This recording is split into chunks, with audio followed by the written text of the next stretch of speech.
The massive space station turned slowly against the black of space, its lights twinkling like stars. Nexus Prime was the biggest thing humans had ever built with aliens, a giant wheel of metal and glass that housed the most important meetings in the galaxy. Today, like every month for the past 12 years, representatives from 47 different species were gathering to talk about trade, laws, and keeping peace between the stars. Ambassador Jake Martinez walked down the long corridor toward the main meeting hall. His shoes clicked on the polished floor as he passed windows showing the endless dark outside. He had been coming to these meetings for 3 years now, and he knew the routine by heart.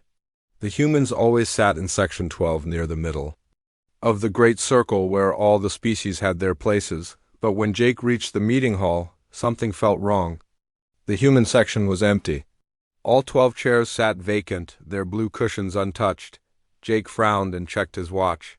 The meeting would start in 10 minutes, and the other human delegates were never late. Dr. Karen Ellis always arrived early to review her notes.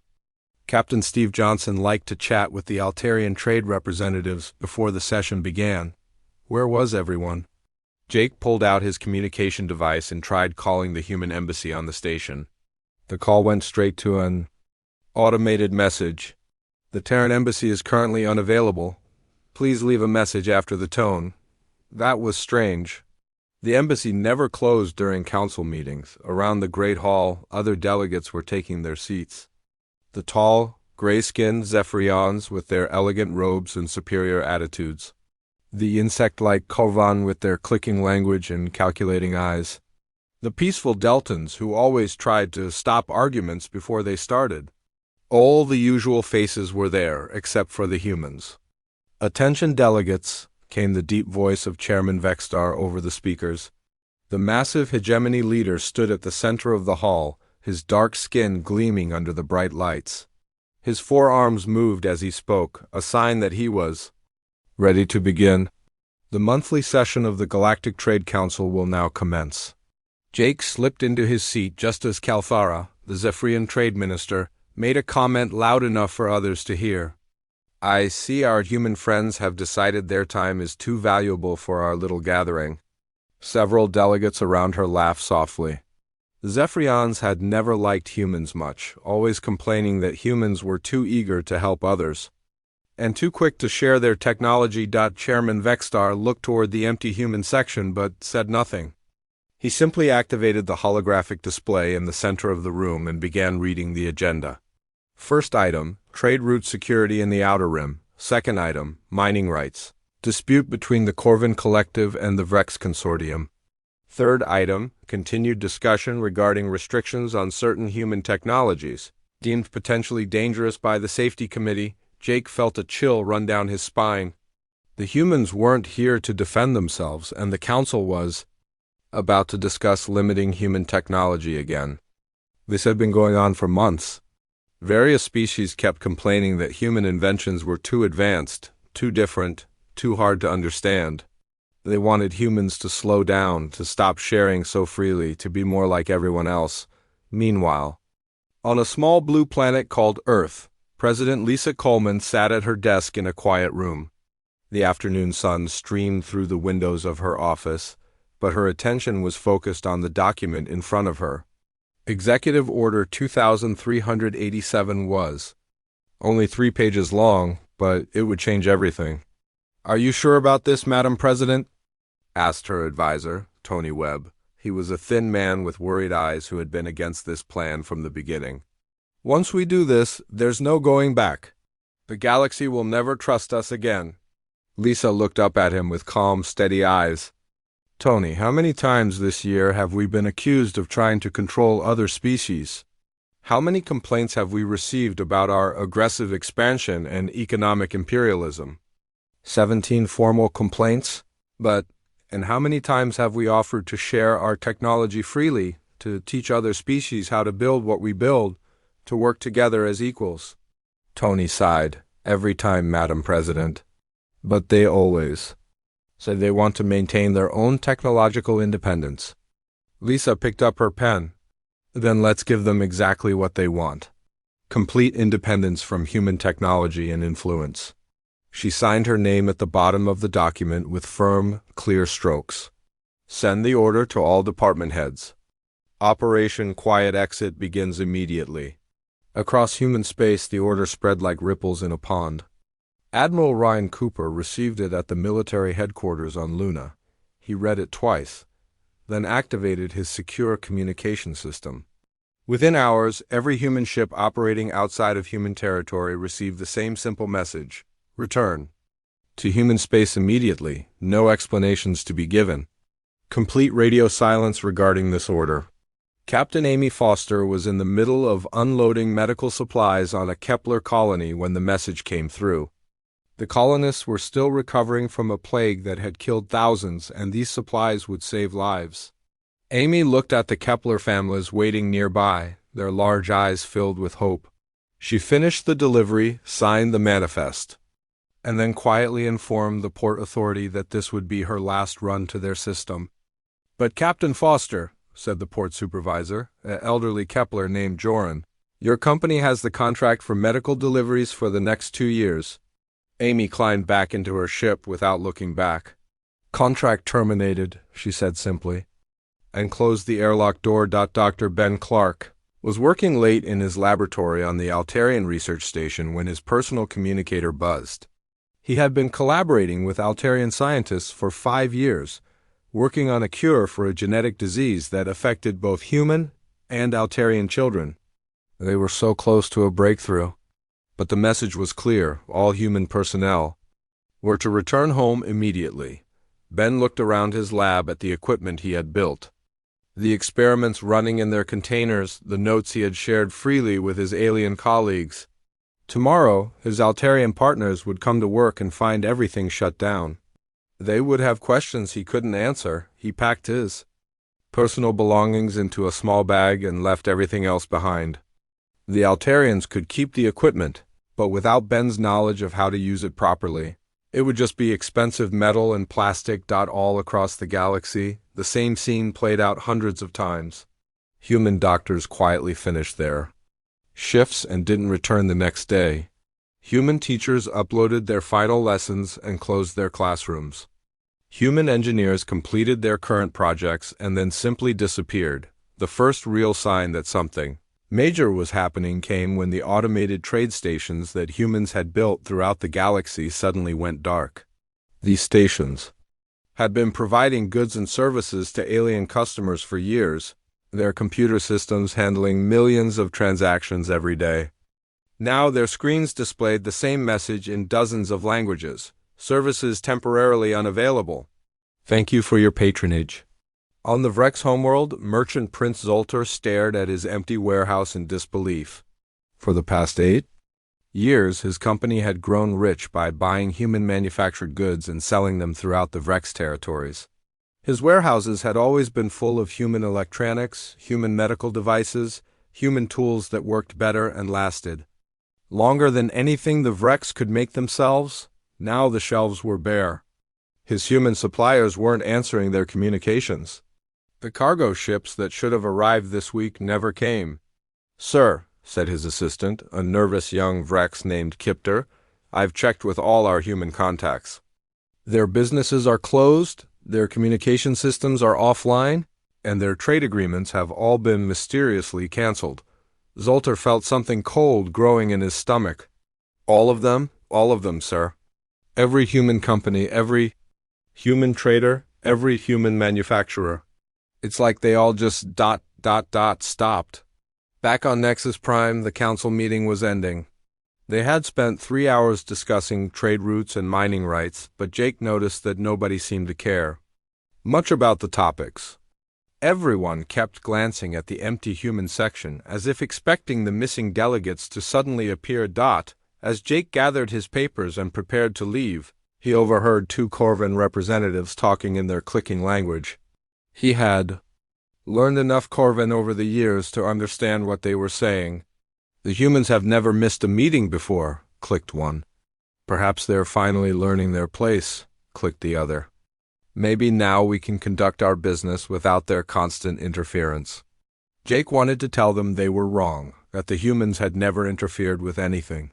They had always offered help when asked and stepped back when told to. But something told him to stay quiet. Something told him that whatever was happening was bigger than anyone in this room understood. As he walked back toward his quarters, Jake tried calling the human embassy again. This time there was no automated message at all. Just silence. 3 weeks had passed since the humans disappeared from the Galactic Trade Council, and Merchant Prince Zoltar was starting to panic. His warehouses on 5 different worlds sat empty, their metal shelves bare of the human goods that had made him rich. The Vrex Consortium, which he had built over 20 years, was falling apart. "Sir, we have a problem," said his assistant Kipter, rushing into Zoltar's office with a datapad clutched in his trembling hands. "The Meridian trade route has shut down completely." Zoltar looked up from his desk where he had been staring at reports of empty stores and angry customers. "What do you mean shut down?" "The jump gate isn't working, sir. Ships can't get through to the Meridian system. Our cargo vessels are stuck on both sides, and we have customers waiting for deliveries that we can't make." Zoltar grabbed the data pad and read the report. The Meridian jump gate was one of 17 gates that connected the major Vrex trading worlds. These gates made faster-than-light travel possible, allowing ships to cross vast distances in minutes instead of years. Without them, the Vrex trading empire would collapse. "Have you contacted the gate maintenance team?" Zoltar asked. Kipter's face turned pale gray, the color Vrex skin became when they were frightened. "That's the problem, sir." The maintenance team was human. All of our jump gates were built and maintained by Terran Engineering Incorporated. We don't know how to fix them ourselves. For a moment, Zoltar couldn't speak. He had never thought about who built the gates or how they worked. They had always just been there, reliable and steady, moving his ships and making him money. Now, he realized that his entire business empire depended on technology he didn't understand. Maintained by people who had vanished without a trace on the other side of the galaxy, Trade Minister Kelthara was having her own crisis. The elegant Zephyrian had spent the morning in emergency meetings with her government's top economists, and the news was getting worse by the hour. "Minister," said her aide, a younger Zephyrian named Valara, "we've lost contact with our suppliers." "In 12 systems. The trade routes that connect our outer colonies are beginning to fail." Kelthara stood at the great window of her office, looking out at the busy spaceport below. Ships from dozens of species came and went, carrying goods between the stars.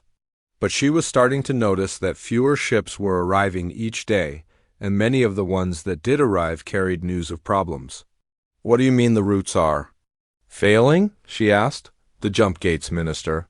7 of them have stopped working in the past week. Our engineers are trying to figure out what's wrong, but they can't access the control systems. The gates are locked behind some kind of security code that we can't break." Kelthara felt a cold chill run through her body. She had always prided herself on understanding the details of Zephyrian trade operations, but now she realized there were things she had never bothered to learn. Who built those gates? Valara consulted her datapad. According to the records, they were built as part of a joint project between our government and several human engineering companies. The humans provided the technology and training for our workers, but they kept control of the main systems. Why would they do that? The reports say it was for security reasons, to prevent the technology from being stolen or misused. At the time, our government agreed because the humans weren't charging us for the gates. They said it was a gift to promote friendship between our species. Kelthara closed her eyes. She remembered the treaty signing ceremony 15 years ago, when the young human ambassador had spoken about building bridges between civilizations. She had thought the humans were naive, too eager to give away their advantages. Now she was beginning to understand that the humans had been thinking much further ahead than anyone realized.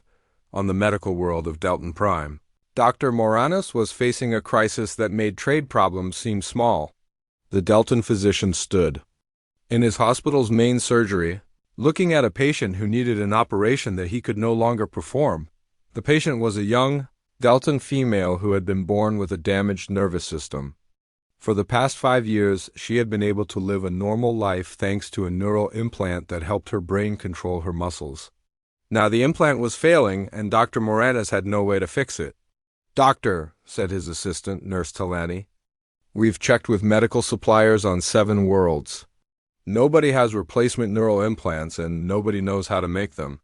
Dr. Moranis picked up one of the failed implants from his equipment tray. It was a small device, no bigger than his thumb, but it contained technology that was far beyond anything the Deltans could create. The implant used quantum processors to read nerve signals and translate them into muscle movements. The Deltans understood how to install the implants, but they had never learned how to build them. All of our neural implants came from Morrison. "Medical Technologies?" Dr. Moranis said quietly. "A human company. What about the surgical robots, Doctor?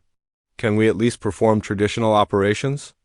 Dr. Moranis looked around his operating room at the sophisticated machines that helped him save lives every day. The robotic arms that could perform surgery with perfect precision. The diagnostic scanners that could see inside a patient's body without cutting them open. The life support systems that could keep patients stable during long operations. "Check the manufacturer labels on all our equipment," he told Tel single quotes ANI. 10 minutes later, Talani returned with a look of horror on her face. "Doctor, 80% of our medical equipment was made by human companies. The surgical robots, the scanners, the life support systems, even the computers that control everything. Without human technical support, we don't know how to maintain any of it." Dr. Moranis sat down heavily in his chair.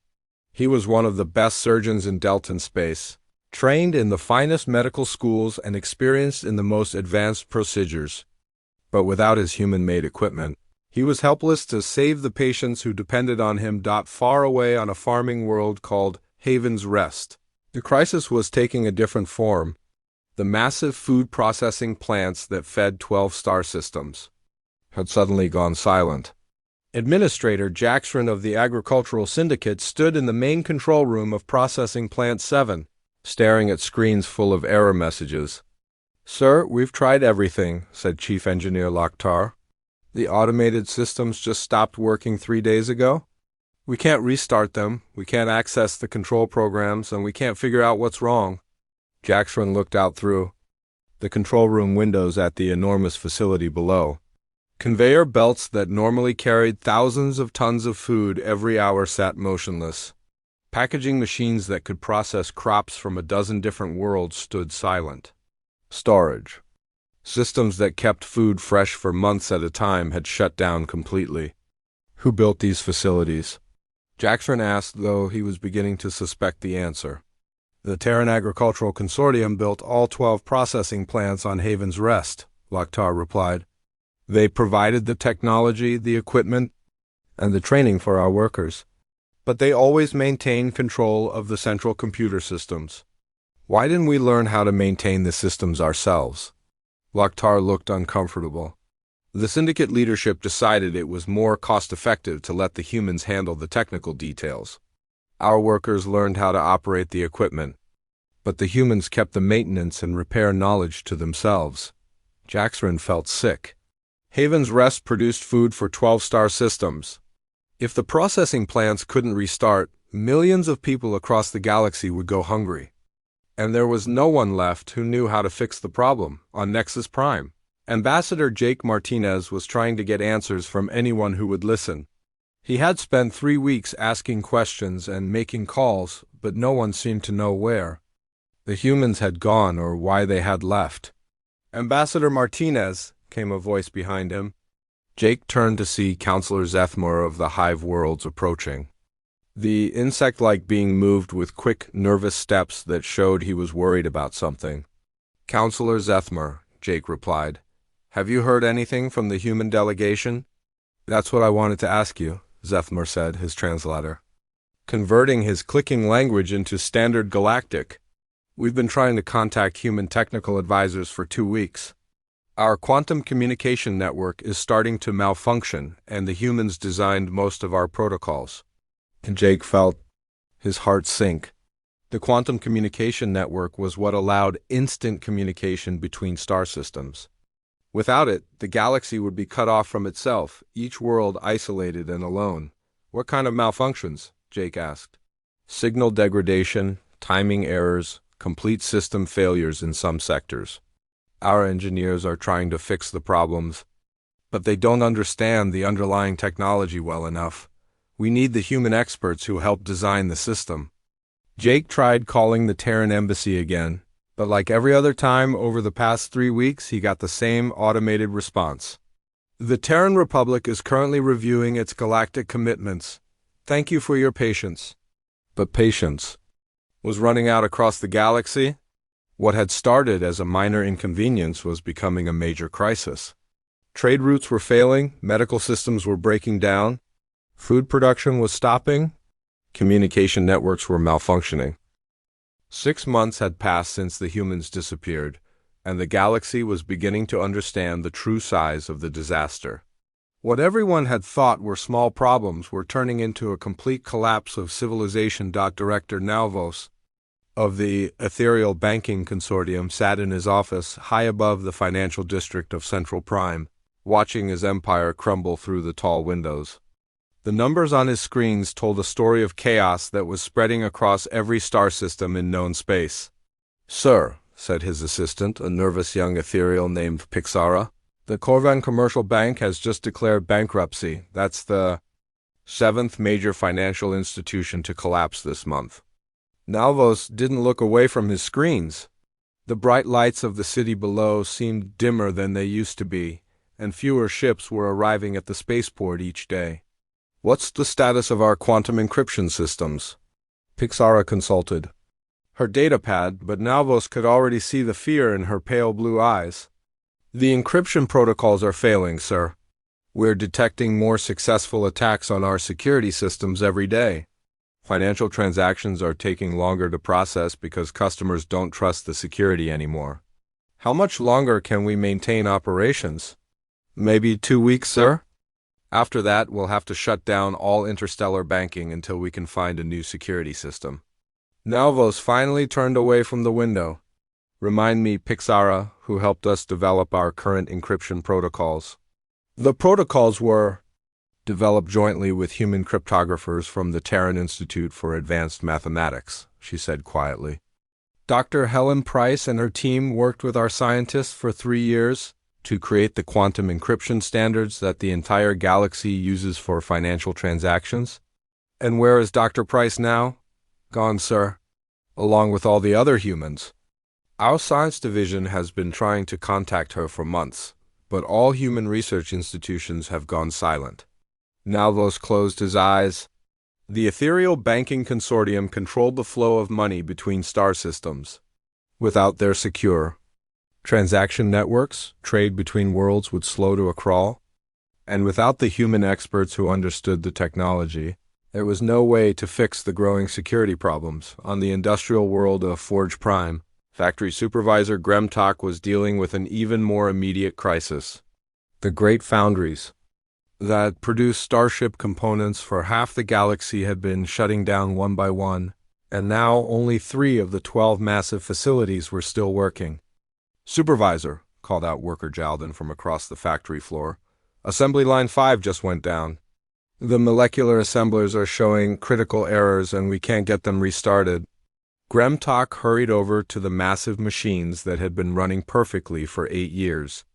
The molecular assemblers could build starship parts atom by atom, creating metal alloys that were stronger and lighter than anything made by traditional methods. Now their screens showed error messages in human text that the Tellurian workers couldn't understand. "Have you tried the standard restart procedures?" Gremtok asked. "We've tried everything in the manual, sir. But the manual doesn't cover this kind of failure. The machines need diagnostic software that we don't have access to." Gremtok picked up the technical manual that came with the assemblers. It was thick and detailed, covering basic operation and simple maintenance, but it didn't explain how the machines actually worked or how to fix serious problems. The Tellurians had learned to operate the equipment, but they had never learned to build or repair it. "Who manufactured these assemblers?" Gremtok asked, though he suspected he already knew the answer. "Sterling Industrial Systems," Jalden replied, "a human company." They installed all the equipment and trained our workers, but they always handled the complex maintenance themselves. Gremtok looked around the factory at dozens of other machines that were starting to show problems.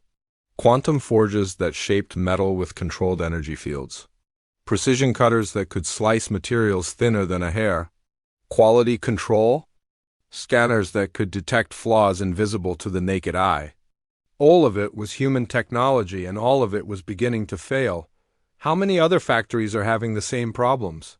He asked. J.A. Lin checked his communication device. Reports are coming in from industrial worlds across 3 sectors, sir. The pattern is the same everywhere. Human-built equipment is breaking down, and nobody knows how to fix it. On the research world of New Athens, Dr. Kolmaren of the Altarian Institute for Advanced Physics was staring at equations that no longer made sense. For the past 6 months, he had been trying to continue the work that Dr. Alex Turner had started before the humans disappeared, but every day the task seemed more impossible. Dr. Kolmaren, said his research assistant, a young Altarian named Silvara, the quantum communicator prototype is showing more instabilities. We lost 3 more test units today. Dr. Kolmaren rubbed his eyes with his long, thin fingers. The quantum communicator project had been so close to completion when Dr. Turner vanished. The technology would have allowed instant communication across any distance, connecting the entire galaxy in real time. Now, the project was falling apart because they didn't understand the theoretical framework that Dr. Turner had developed. Show me the failure analysis, Dr. Kolmaren said. Silvara activated a holographic display showing the test results. The quantum field containment is unstable. Every time we try to establish a communication link, the field collapses after a few seconds. Dr. Turner's notes mention something called dimensional resonance compensation, but we can't figure out what that means. Dr. Kolmaren looked at the notes that Dr. Turner had left behind. They were detailed and complete, covering years of research, but they assumed knowledge that the Altarians didn't have. Dr. Turner had built his work on human, mathematical theories that had never been shared with other species. Have you tried contacting other human researchers? We've sent messages to every human research institution in the database, Silvara said. All of them respond with the same automated message about reviewing galactic commitments. It's like every human scientist in the galaxy just disappeared at the same time. On the medical world of Kepler-7, the situation was becoming desperate. Dr. Wanara stood in the hospital's main ward, looking at patients who were dying because she couldn't help them.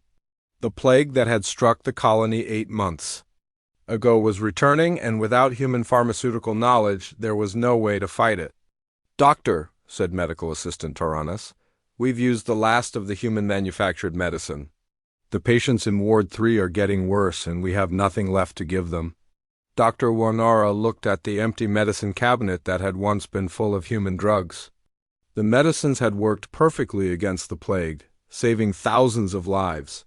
But the Keplers had never learned how to manufacture the drugs themselves. They had simply trusted that the humans would always be there to provide what was needed. What about the pharmaceutical synthesis equipment? The equipment is still here, but we can't operate it without the human technicians. Dr. Carol White and her team took all their research data when they left. We have the machines, but we don't have the formulas or the knowledge to use them. Dr. Wanara felt a deep sadness settle over her. The humans had saved her people from the plague, sharing their knowledge and medicine freely. They had asked for nothing in return except friendship and cooperation. Now they were gone, and the Keplers were helpless against the returning disease. The crisis was spreading to every corner of civilized space. On the energy world of Reactor Prime, the fusion reactors that powered 12 star systems were beginning to fail. The Corven engineers who operated the reactors understood basic maintenance, but they didn't understand the quantum physics that made the reactors work. When Chief Engineer Zektar tried to repair a failing reactor using standard Corven methods, the result was catastrophic. The explosion destroyed one of their industrial moons and killed thousands of workers. The blast could be seen from 3 star systems away, a bright flash that reminded everyone how dangerous it was to tamper with technology they didn't understand.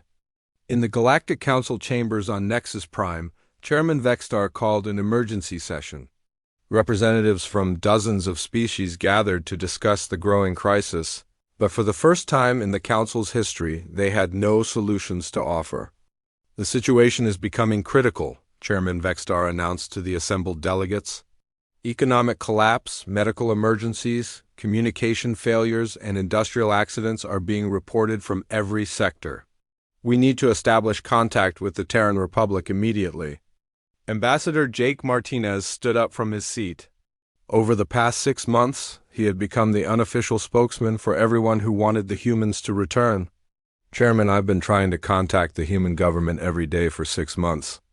They respond to every message with the same statement about reviewing their galactic commitments. Have you tried going to Earth directly? Asked Counselor Zethmar. I've requested permission to travel to the Sol System 17 times, Jake replied. Every request is denied. The humans have closed their borders to all non-human ships.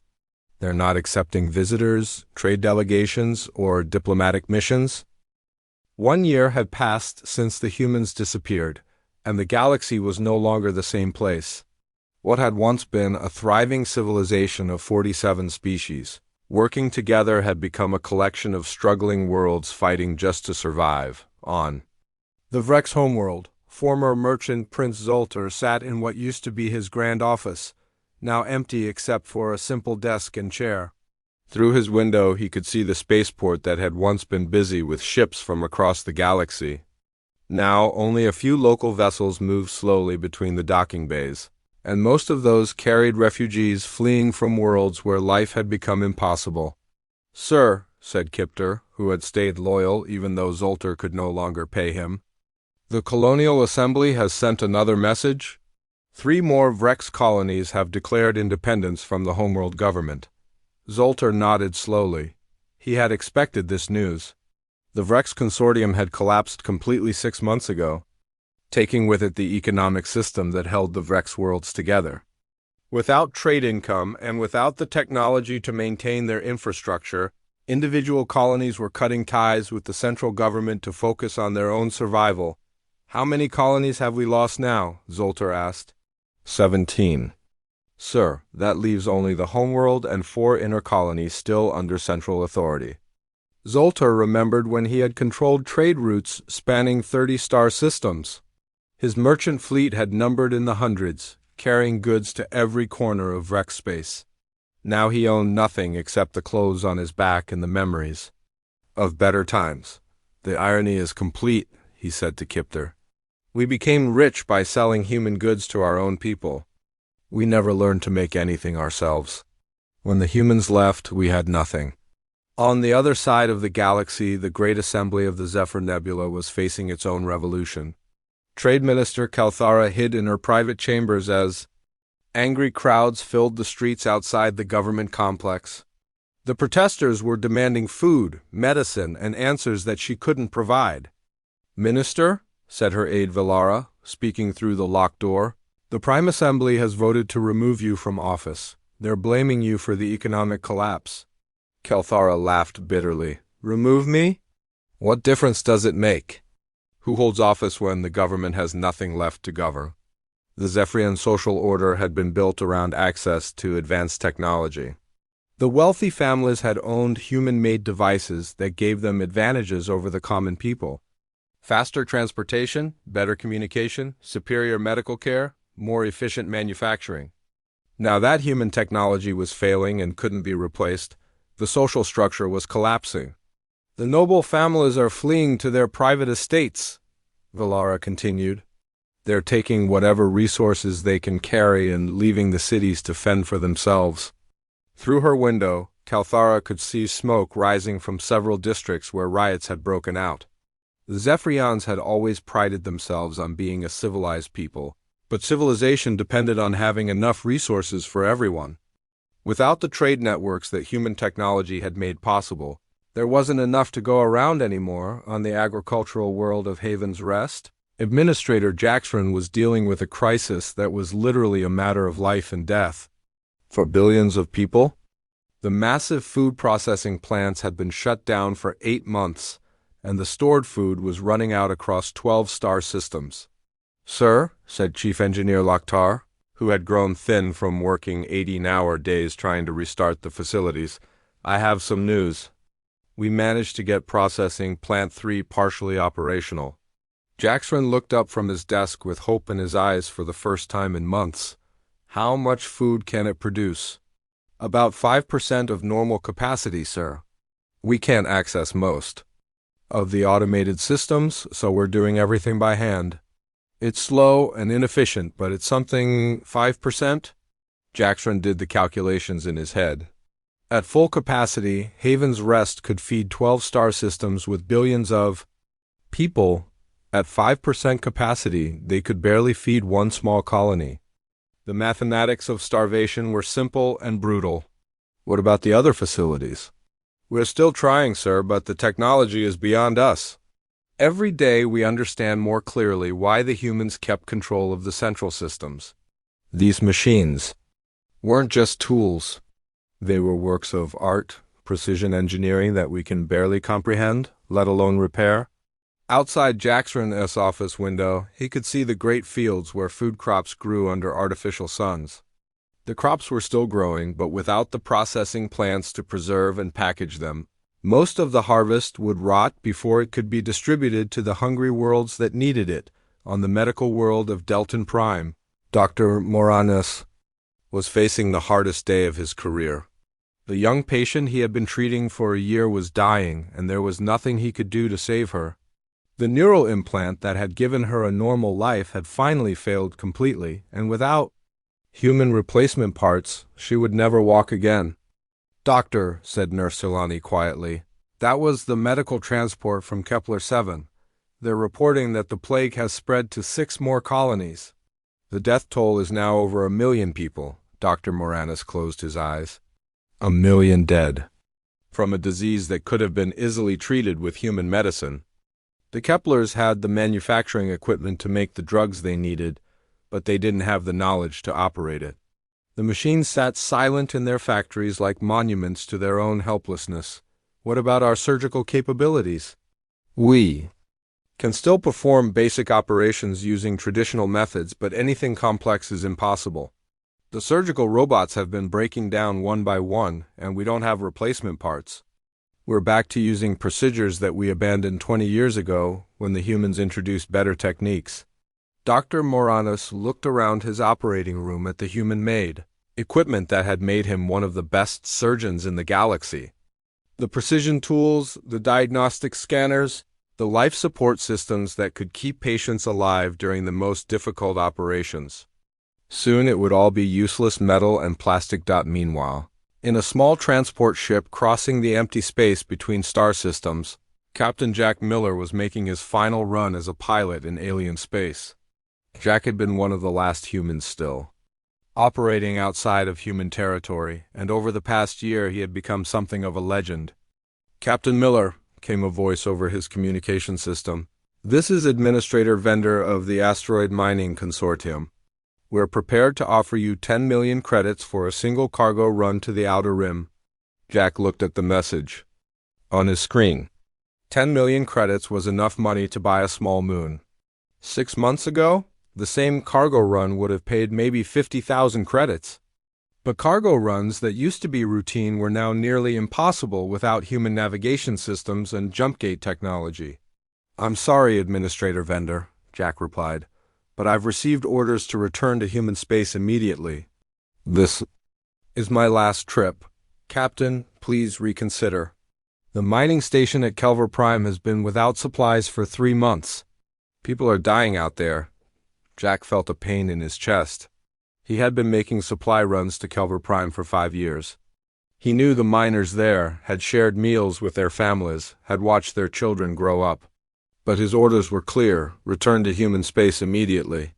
"I understand the situation, Administrator, but I have to follow my orders. I'm completing this delivery to Transport Station Gamma, and then I'm going home." As Jack's ship approached Transport Station Gamma, he could see that the massive facility was operating at minimal capacity. The station had been built to serve as a major hub for ships traveling between the outer colonies and the core worlds. Now only a few ships were docked at its hundreds of berths. Station Commander Beltar met Jack at the airlock, and the aliens' usually confident demeanor had been replaced by obvious desperation. "Captain Miller, I'm glad you're here. We have critical medical supplies that need to reach the Helix colonies, but we have no ships capable of making the journey." "What happened to your regular transport fleet?" "The navigation computers failed 2 months ago. Without human technical support, we can't calculate safe jump routes through the asteroid fields.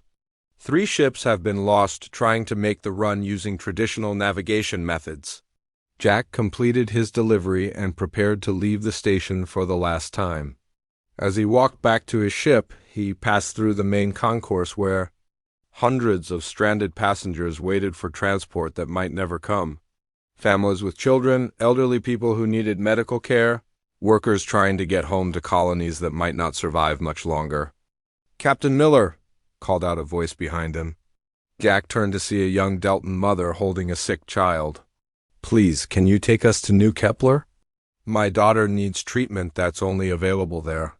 Jack looked at the child, who was clearly very ill, then at his ship, which had room for only a few passengers.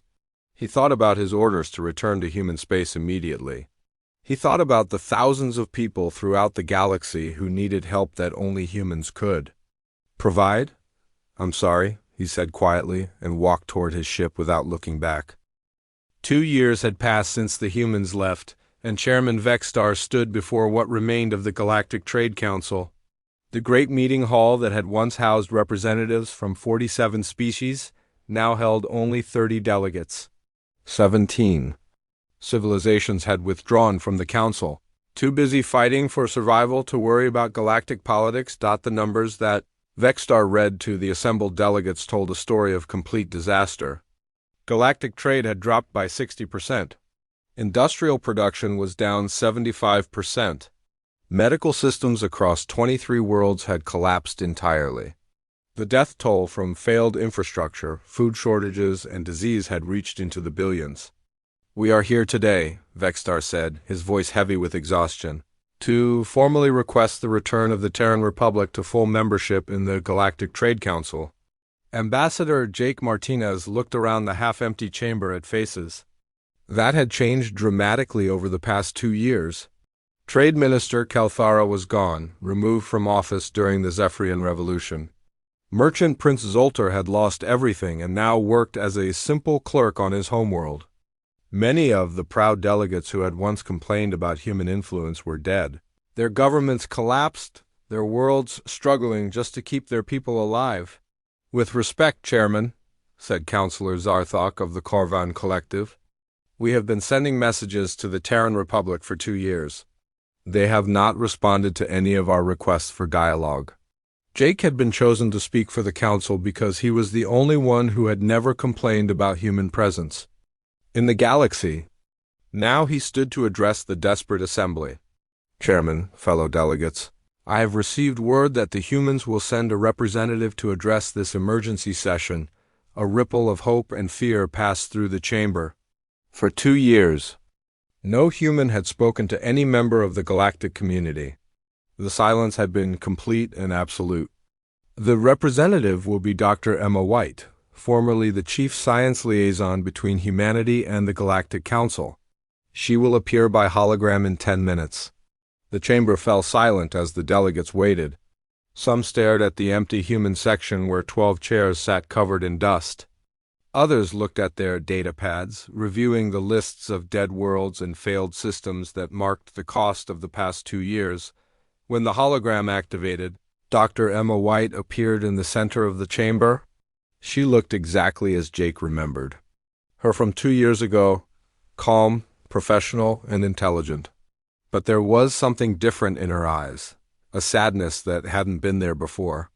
"Chairman Vexstar, distinguished delegates," Dr. White began, her voice carrying clearly through the chamber speakers. "I appear before you today as a representative of the Terran Republic to address your recent communications." Councillor Zarthok stood up immediately. "Dr. White, the Korvan Collective formally apologizes for any offense we may have caused.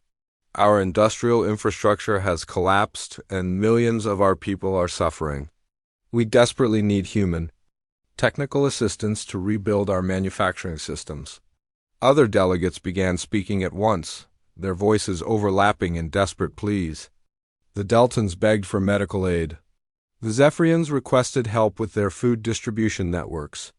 The remaining Vrex colonies asked for assistance in restoring their communication systems. Dr. White raised her hand, and the chamber fell silent.